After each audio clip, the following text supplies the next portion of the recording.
आज चुनाव के एग्जिट पोल में एनडीए को स्पष्ट बहुमत के साथ सत्ता में लौटने की बात कही जा रही है।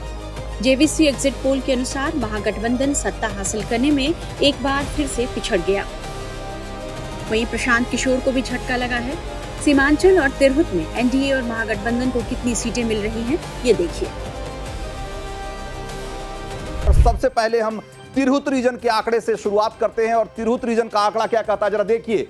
तिरहुत में 243 में से 49 सीटें तिरहुत में है और तिरहुत में जो 49 सीटें हैं उसका जो एग्जिट पोल है जेवीसी एग्जिट पोल वो क्या आंकड़ा बता रहा है जरा देखिए गौर से। इसमें एनडीए को 32 से 35 सीटें 49 में से 32 से 35 सीटें एनडीए के खाते में जा रही है और 13 से 14 सीटें ही महागठबंधन के खाते में है। यानी कि जो अगर देखिए अगर रीजन वाइज जो हमने ओपनिंग की है खाता खुला है वो तो तेजस्वी के लिए कोई अच्छे संकेत नहीं है। और जेएसपी जो कि एक तरीके से थर्ड फ्रंट बनाने की कोशिश कर रही थी जिसको कि पीके फैक्टर के तौर पे बहुत चर्चा हो रही थी इस बार बिहार चुनाव में, तो पीके फैक्टर यहां गायब बिल्कुल दिख रहा है। 0 से 1 सीटें, अधिकतम 1 सीट की बात कही जा रही है और अदर्स के खाते में भी 0 से 1 सीटें। यानी कि देखा जाए तो जो दो बड़े कंटेंडर हैं, ये जो पूरा चुनाव है वो एक बार फिर से आमने सामने का चुनाव साबित हुआ है। कांटे की टक्कर गठबंधन और एनडीए के बीच में दिखाई दे रही है। जो पीके फैक्टर है, जो तीसरे फैक्टर की बात कही जा रही थी, वो बिल्कुल गायब दिखाई दे रहा है। 32 से 35 एनडीए और 13 से 14 महागठबंधन और पीके को 0 से 1। तो ये तो तिरहुत के आंकड़े हैं और इसके हिसाब से अब हम आपको रीजन वाइज और दिखाएंगे कि बाकी जगह पर क्या। सीमांचल जहां पर कि आज वोटिंग हो रही है, बल्कि वोटिंग हो रही थी और जहां पर कि कहा जा रहा है कि वहां के जो वोटिंग का परसेंटेज है उसने सारे रिकॉर्ड तोड़ दिए हैं, वो क्या कह रहा है। सीमांचल के आंकड़े देखिए, 243 में से 24 सीटें सीमांचल में आती है और इन 24 में से किसको बढ़त मिल रही है। एनडीए को 10 से 11, एमजीबी को अगर देखेंगे तो 9 से 13 और जेएसपी को 0 से 1। अगेन कोई यहां पर बहुत होनी है, लेकिन अदर्स के खाते में 1 से 3 सीट जा रही है और ये 1 से 3 सीट जो कही जा रही है, ये जो अदर्स हैं इसमें ओवैसी सबसे बड़ा नाम है, सबसे बड़ा दावेदार है। तो ओवैसी की जो पार्टी है एआईएमआईएम, कहा जा रहा है कि उनको 1 से 3 सीटें मिल सकती है और एनडीए को 10 से 11। यानी कि सीमांचल जो कि मुस्लिम बहुल इलाका है, यहाँ के जो किशनगंज, अररिया, कटिहार, पूर्णिया, ये सारे जो जिले हैं जहां पर कि मुस्लिम आबादी 40% से ज्यादा है और किशनगंज में तो 69% यानी कि 70% के आसपास है, वहां पर आप देखिए कि किस तरीके से यहां भी एनडीए एक तरीके से बढ़त कायम किया हुआ है उसने। और 9 से 13 सीटें एमजीबी, ये कह सकते हैं कि थोड़ा कांटे की टक्कर है, क्योंकि भाई यहां एक ऐसी आबादी है जो कि महागठबंधन को खुलकर सपोर्ट करती है, उसका लंबे समय से वोट बैंक रही है और उसका फायदा यहां पर उनको मिल सकता है। यहां पर थोड़ी एक तरफा लड़ाई नहीं है बल्कि कांटे की टक्कर दिखाई दे रही है। करीब 9 से 13 सीटें महागठबंधन और एनडीए को 10 से 11 सीटें मिल सकती हैं।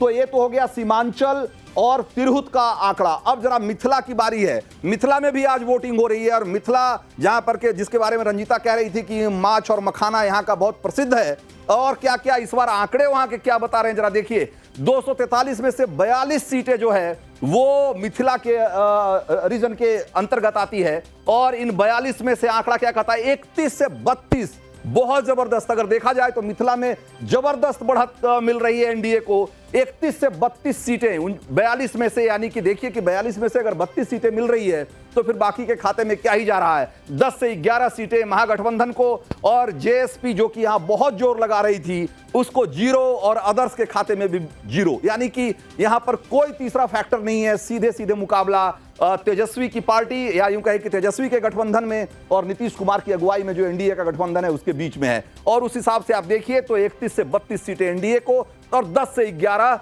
महागठबंधन को। इस तरीके से अगर देखा जाए तो यहां लड़ाई बिल्कुल एक तरफा है। यहां बिल्कुल आप ये नहीं कह सकते कि कोई कांटे की टक्कर है या कहीं से भी तेजस्वी या महागठबंधन एनडीए को टक्कर देता हुआ दिखाई दे रहा है। तो ये तो हो गई मिथिला की बात। हमने आपको अभी तक जो आंकड़े दिखाए हैं 3 रीजन के दिखाए, हमने आपको तिरहुत के दिखाए, सीमांचल के दिखाए और मिथिला के दिखाए। और इसके हिसाब से अभी तक देखिए जो मेन टैली है या यूं कहिए कि अभी तक का जो आंकड़ा जो आपको दिखेगा एग्रीगेट जो कुल टोटल, वो क्या दिख रहा है जरा टॉप में देखिए जो आपको दिखाई दे रहा है। एनडीए को 76 सीटें, एमजीबी जो महागठबंधन है उसको 36 सीटें, जेएसपी को 1 सीट और अदर्स के खाते में 2 सीट जाती हुई दिखाई दे रही है। यानी कि देखा जाए तो एमजेबी यानी कि महागठबंधन और एनडीए के बीच में करीब करीब 2 गुना का फासला है। और ये बहुत बड़ा फासला है। ये जो जेवीसी एग्जिट पोल के जो नतीजे हैं वो कह रहे हैं कि भाई अगर इन्हीं तीनों रीजन को मिला लिया जाए तो इन दोनों पार्टियों के बीच में या दोनों गठबंधन के बीच में 2 गुने का अंतर है।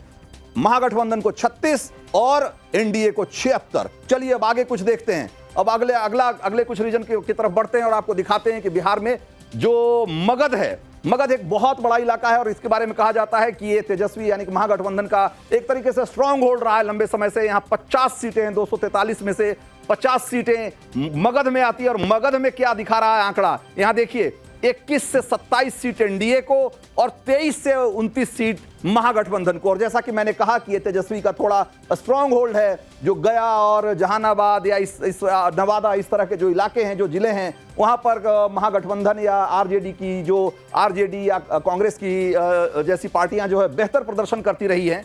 तो उस हिसाब से अगर आप देखिए तो यहां पर कमोबेश उसी तरह की फाइट दिखती है। यहां भी जेएसपी और अदर्स के खाते में कुछ भी नहीं जाता दिख रहा है, शून्य है, 0-0 है दोनों ही खानों में। लेकिन अगर देखा जाए तो यहां एकदम टक्कर की लड़ाई है, एकदम आमने सामने की लड़ाई है। और एनडीए 21 से 27 और दूसरी तरफ जो है महागठबंधन 23 से 29, यानी कि बिल्कुल जोरदार लड़ाई है मगध में हुई है। और जैसा कि अभी हमने थोड़ी देर पहले आपको बताया कि मगध में भी इस बार वोटिंग जो है वो पिछले चुनाव के मुकाबले बहुत ज्यादा हुई है। और ये देखा जाए तो एनडीए को भी इसका फायदा मिलता हुआ दिखाई दे रहा है। अब जो आखिरी जो नतीजे आएंगे उसमें क्या किस तरह के आंकड़े दिखेंगे वो एक अलग चीज है। लेकिन जो जेवीसी एग्जिट पोल है वो कह रहा है कि मगध में दोनों के बीच में, दोनों गठबंधन के बीच में बहुत ही कांटे की और जोरदार टक्कर हो रही है, जबरदस्त लड़ाई है। तो ये तो आपको हमने दिखाया बिहार के 4 अलग अलग रीजन के आंकड़े। और इन आंकड़ों को देख करके ऐसा लग रहा है कि जो बिहार में इस बार लड़ाई है वो कोई बहुत बराबरी की लड़ाई नहीं है। और एक बार फिर से नीतीश कुमार की सरकार बननी करीब करीब तय है। जो फाइनल टैली इसके बाद, इन 4 रीजन को देखने के बाद फाइनल टैली क्या दिख रही है जरा उस पर भी गौर करिए। जो फाइनल टैली यहां से देखा जाए तो एक तरीके से जो एनडीए है वो एक तरीके से देखा जाए तो बहुमत के बहुत करीब पहुंचती हुई दिखाई दे रही है।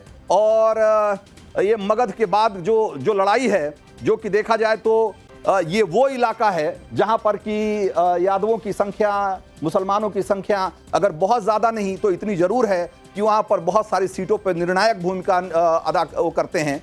और उस हिसाब से देखा जाए तो ये जो मगध की लड़ाई है वो एक टक्कर की लड़ाई दिख रही है। अब आपको हम जरा दिखाते हैं भोजपुर। हमने आपको 4 रीजन दिखाया, जरा 5वां रीजन देखते हैं। भोजपुर में क्या दिख रहा है, 55 सीटें हैं। अगर देखा जाए तो ये भी बहुत बड़ा इलाका है और मगध से भी ज्यादा सीटें भोजपुर में आती है, 55 सीटें 243 में से। यहां जरा देखिए, यहां क्या दिख रहा है, यहां 27 से 31 एनडीए और महागठबंधन के खाते में 23 से 27 सीटें जाती हुई दिखाई दे रही है। तो यहां पर थोड़ा सा एज है, थोड़ी सी बढ़त है एनडीए को। और अगर कहा जाए तो कांटे की टक्कर यहां भी भोजपुर में भी दिखाई दे रही है।